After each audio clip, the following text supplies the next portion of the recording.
मधुबन के बाबा, मधुबन के बाबा मुरली वाले, आपका क्या कहना, आपका क्या कहना। मधुबन के बाबा मुरली वाले, आपका क्या कहना, आपका क्या कहना। शांति। आज का मुरली 29/2/2024 प्रातः मुरली। ओम शांति। बाप दादा मधुबन। मीठे बच्चे, माया दुश्मन तुम्हारे सामने है, इसलिए अपनी बहुत बहुत संभाल करनी है। अगर चलते चलते माया में फंस गए तो अपनी तकदीर को लकीर लगा देंगे। प्रश्न, तुम राजयोगी बच्चों का मुख्य कर्तव्य क्या है? उत्तर, पढ़ना और पढ़ाना, यही तुम्हारा मुख्य कर्तव्य है। तुम हो ईश्वरीय मत पर, तुम्हें कोई जंगल में नहीं जाना है। घर गृहस्थ में रहते शांति में बैठ बाप को याद करना है। अल्प और बे, इन्हीं दो शब्दों में तुम्हारी सारी पढ़ाई आ जाती है। ओम शांति। बाप भी ब्रह्मा द्वारा कह सकते हैं कि बच्चों को गुड मॉर्निंग, परंतु फिर बच्चों को भी रिस्पॉन्ड देना पड़े। यह है ही बाप और बच्चों का कनेक्शन। नए जो है जब तक पक्के हो जाए कुछ ना कुछ पूछते रहेंगे। यह तो पढ़ाई है। भगवान वाज भी लिखा है, भगवान है निराकार। यह बाबा अच्छी रीति पक्का कराते हैं किसी को भी समझाने के लिए, क्योंकि उस तरफ है माया का जोर। यहाँ तो वह बात नहीं है। बाप तो समझाते हैं, जिन्होंने कल्प पहले वर्षा लिया है वो आप ही आ जाएंगे। ऐसे नहीं कि फलाना चला न जाए, इनको पकड़े, चला जाए तो चला जाए। यहाँ तो जीते जी मरने की बात है। बाप एडाप्ट करते हैं, एडाप्ट किया ही जाता है कुछ वर्षा देने के लिए। बच्चे माँ बाप के पास आते ही है वर्षे की लालच पर। साहूकार का बच्चा कभी गरीब के पास एडाप्ट होगा क्या? इतना धन दौलत आदि सब छोड़ कैसे जाएंगे? एडाप्ट करते हैं साहूकार। अभी तुम जानते हो बाबा हमको स्वर्ग की बादशाही देते हैं, क्यों न उनका बनेंगे? हर एक बात में लालच तो रहती है। जितना बहुत पढ़ेंगे उतनी बड़ी लालच होगी। तुम भी जानते हो बाप ने हमको एडॉप्ट किया है बेहद का वर्षा देने। बाप भी कहते हैं तुम सबको हम फिर से 5000 वर्ष पहले मुआफिक एडॉप्ट करते हैं। तुम भी कहते हो बाबा हम आपके हैं, 5000 वर्ष पहले भी आपके बने थे। तुम प्रैक्टिकल में कितने ब्रह्म कुमार कुमारियाँ हो। प्रजापिता भी तो नामी ग्रामी है। जब तक शूद्र से ब्राह्मण न बने तो देवता बन न सके। तुम बच्चों की बुद्धि में अब यह चक्र फिरता रहता है। हम शूद्र थे, अभी ब्राह्मण बने हैं, फिर देवता बनना है। सतयुग में हम राज्य करेंगे तो इस पुरानी दुनिया का विनाश जरूर होना है। पूरा निश्चय नहीं बैठता है तो फिर चले जाते हैं। कई कच्चे हैं जो गिर जाते हैं। यह भी ड्रामा में नूंद है। माया दुश्मन सामने खड़ी है तो वह अपनी तरफ खींच लेती है। बाप घड़ी घड़ी पक्का कराते हैं, माया में फंस नहीं पड़ना, नहीं तो अपनी तकदीर को लकीर लगा देंगे। बाप ही पूछ सकते हैं कि आगे कब मिले हो, और कोई को पूछने का अक्ल आएगा ही नहीं। बाप कहते हैं मुझे भी फिर से गीता सुनाने आना पड़े, आकर रावण की जेल से छुड़ाना पड़े। बेहद का बाप बेहद की बात समझाते हैं। अभी रावण का राज्य है, पतित राज्य है, जो आधा कल्प से शुरू हुआ है। रावण को 10 शीश दिखाते हैं, विष्णु को 10 भुजा दिखाते हैं। ऐसे कोई मनुष्य होता नहीं, यह तो प्रवृत्ति मार्ग दिखाया जाता है। यह है एम ऑब्जेक्ट। विष्णु द्वारा पालना। विष्णुपुरी को कृष्णपुरी भी कहते हैं। श्री कृष्ण को तो 2 बाहें ही दिखाएंगे ना। मनुष्य तो कुछ भी समझते नहीं है। बाप हर एक बात समझाते हैं। वह सब है भक्ति मार्ग। अभी तुमको ज्ञान है, तुम्हारी एम ऑब्जेक्ट ही है नर से नारायण बनने की। यह गीता पाठशाला है ही जीवन मुक्ति प्राप्त करने के लिए। ब्राह्मण तो जरूर चाहिए। यह है रुद्र ज्ञान यज्ञ। शिव को रुद्र भी कहते हैं। अब बाप पूछते हैं, ज्ञान यज्ञ श्री कृष्ण को है या शिव का है? शिव को परमात्मा ही कहते हैं, शंकर को देवता कहते हैं। उन्होंने फिर शिव और शंकर को इकट्ठा कर दिया है। अब बाप कहते हैं हमने इनमें प्रवेश किया है। तुम बच्चे कहते हो बाप दादा, वह कहते हैं शिव शंकर। ज्ञान सागर तो है ही एक। अभी तुम जानते हो ब्रह्मा सो विष्णु बनते हैं ज्ञान से। चित्र भी बरोबर बनाते हैं।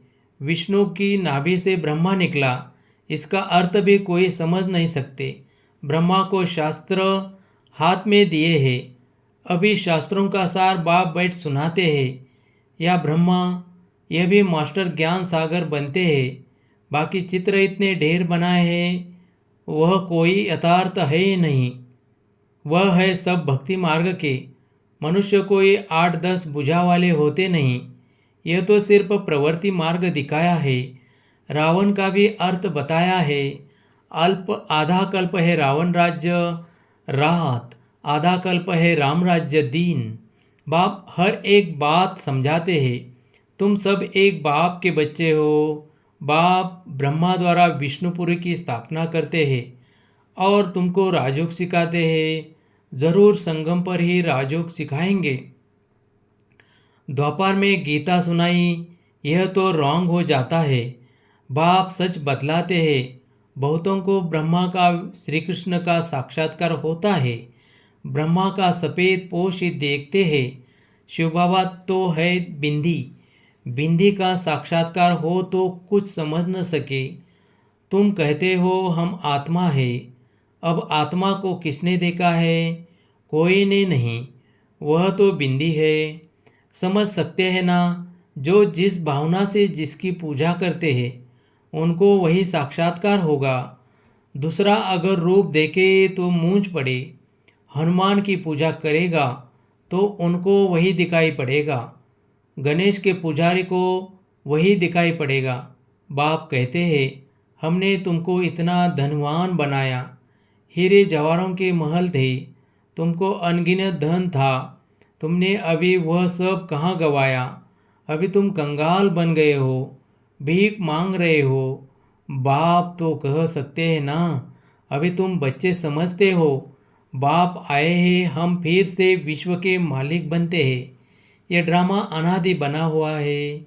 हर एक ड्रामा में अपना पार्ट बजा रहे हैं। कोई एक शरीर छोड़ जाकर दूसरा लेते हैं। इसमें रोने की क्या बात है? सतयुग में कभी रोते नहीं। अभी तुम मोहजीत बन रहे हो। मोहजीत राजाए, यह लक्ष्मी नारायण आदि है। वहाँ मोह होता नहीं। बाप अनेक प्रकार की बातें समझाते रहते हैं। बाप है निराकार। मनुष्य तो उसे नाम रूप से न्यारा कह देते हैं, लेकिन नाम रूप से न्यारी कोई चीज़ थोड़ी होती है। हे भगवान, ओ गॉड फादर कहते हैं ना, तो नाम रूप है ना। लिंग को शिव परमात्मा, शिव बाबा भी कहते हैं। बाबा तो है ना बरोबर। बाबा के ज़रूर बच्चे भी होंगे। निराकार को निराकार आत्मा ही बाबा कहती है। मंदिर में जाएंगे तो उनको कहेंगे शिव बाबा। फिर घर में आकर बाप को भी कहते हैं बाबा। अर्थ तो समझते नहीं। हम उनको शिव बाबा क्यों कहते हैं? बाप बड़े थे, बड़ी पढ़ाई 2 अक्षर में पढ़ाते हैं, अल्प और बे। अल्प को याद करो तो बे बादशाही तुम्हारी है। यह बड़ा भारी इम्तहान है। मनुष्य बड़ा इम्तहान पास करते हैं तो पहले वाली पढ़ाई कोई याद थोड़ी रहती है। पढ़ते पढ़ते अकृत तंत सार बुद्धि में आ जाता है। यह भी ऐसे है। तुम पढ़ते आए हो, अंत में फिर बाप कहते हैं मनमना भव, तो देह का अभिमान टूट जाएगा। यह मनमना भव की आदत पड़ी होगी तो पिछाड़ी में भी बाप और वर्षा याद रहेगा। मुख्य है ही यह कितना सहज है। उस पढ़ाई में भी अभी तो पता नहीं क्या क्या पढ़ते हैं। जैसे राजा वैसा वह अपनी रस्म चलाते हैं। आगे मन शेर पाँव का हिसाब चलता था, अभी तो किलो आदि क्या क्या निकल पड़ा है। कितने अलग अलग प्रांत हो गए हैं। दिल्ली में जो चीज़ 1 रुपया शेर, बॉम्बे में मिलेगी 2 रुपया शेर, क्योंकि प्रांत अलग अलग है। हर एक समझते हैं हम अपने प्रांत को भूख थोड़े ही मारेंगे। कितने झगड़े आदि होते हैं, कितना रोला है। भारत कितना सॉल्वेंट था, फिर 84 का चक्र लगाते इंसॉल्वेंट बन पड़े हैं। कहाँ जाता है हीरे जैसा जन्म अमलोक, कौड़ी बदले खोया रे। बाप कहते हैं तुम कौड़ियों के पिछाड़ी क्यों मरते हो, अब तो बाप से वर्षा लो, पावन बनो। बुलाते भी हो, हे पतित पावन आओ, पावन बनाओ, तो इससे सिद्ध है पावन थे। अब नहीं है, अभी है ही कलयुग। बाप कहते हैं मैं पावन दुनिया बनाऊंगा, तो पतित दुनिया का जरूर विनाश होगा। इसलिए ही यह महाभारत लड़ाई है, जो इस रुद्र ज्ञान यज्ञ से प्रज्वलित हुई है। ड्रामा में तो यह विनाश होने की भी नूंद है।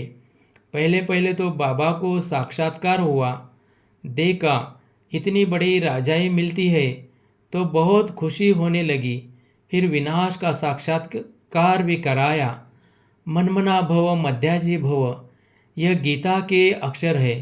कोई कोई अक्षर गीता के ठीक है। बाप भी कहते हैं तुमको यह ज्ञान सुनाता हूँ, यह फिर प्रायलोप हो जाता है। कोई को भी पता नहीं है कि लक्ष्मी नारायण का राज्य था तो और कोई धर्म नहीं था। उस समय जनसंख्या कितनी थोड़ी होगी, अब कितनी है। तो यह चेंज होनी चाहिए, ज़रूर विनाश भी चाहिए। महाभारत लड़ाई भी है, ज़रूर भगवान भी होगा। शिव जयंती मनाते हैं तो शिव बाबा ने क्या आकर किया वह भी नहीं जानते हैं। अब बाप समझाते हैं, गीता से श्री कृष्ण की आत्मा को राजाई मिली। माता पिता कहेंगे गीता को, जिससे तुम फिर देवता बनते हो। इसलिए चित्र में भी दिखाया है, श्री कृष्ण ने गीता नहीं सुनाई, श्री कृष्ण गीता के ज्ञान से राजयोग सीख यह बना। कल फिर श्री कृष्ण होगा। उन्होंने फिर शिव बाबा के बदले श्री कृष्ण का नाम डाल दिया है। तो बाप समझाते हैं, यह तो अपने अंदर पक्का निश्चय कर लो, कोई उल्टी सुल्टी बात सुनाकर तुम्हें गिरा न दे। बहुत बातें पूछते हैं, विकार बेगर सृष्टि कैसे चलेगी, यह कैसे होगा। अरे तुम खुद कहते हो वह वॉइसलेस दुनिया थी, संपूर्ण निर्विकारी कहते हो, फिर विकार की बात कैसे हो सकती है। अब तुम जानते हो बेहद के बाप से बेहद की बादशाही मिलती है, तो ऐसे बाप को क्यों नहीं याद करेंगे। यह है ही पति दुनिया। कुंभ के मेले पर कितने लाखों जाते हैं। अब कहते हैं वहाँ एक नदी गुप्त है। अब नदी गुप्त हो सकती है क्या। यहाँ भी गौमुख बनाया है। कहते हैं गंगा यहाँ आती है। अरे गंगा अपना रास्ता लेकर समुद्र में जाएगी कि यहाँ तुम्हारे पास पहाड़ पर आएगी।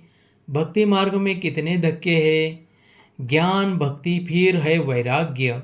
एक है हद का वैराग्य, दूसरा है बेहद का। सन्यासी घर बार छोड़ जंगल में रहते हैं। यहाँ तो वह बात नहीं, तुम बुद्धि से सारी पुरानी दुनिया का सन्यास करते हो। तुम राजयोगी बच्चों का मुख्य कर्तव्य है पढ़ना और पढ़ाना। अब राजो कोई जंगल में थोड़ी सिखाया जाता है, यह स्कूल है, ब्रांचेस निकलती जाती है। तुम बच्चे राजयोग सीख रहे हो। शिव बाबा से पढ़े हुए ब्राह्मण ब्राह्मणियाँ सिखाते हैं। एक शिव बाबा थोड़ी ही सबको बैठ सिखाएगा। तो यह हुई पांडव गवर्नमेंट। तुम हो ईश्वरीय मत पर। यहाँ तुम कितना शांति में बैठे हो, बाहर तो अनेक हंगामे हैं। बाप कहते हैं 5 विकारों का दान दो तो ग्रहण छूट जाएगा। मेरे बनो तो मैं तुम्हारी सब मनोकामनाएं पूरी कर दूंगा। तुम बच्चे जानते हो अभी हम सुखधाम में जाते हैं दुग्धाम को आग लगनी है। बच्चों ने विनाश का साक्षात्कार भी किया है। अब टाइम बहुत थोड़ा है, इसलिए याद की यात्रा में लग जाएंगे तो विकर्म विनाश होंगे और ऊंच पद पाएंगे।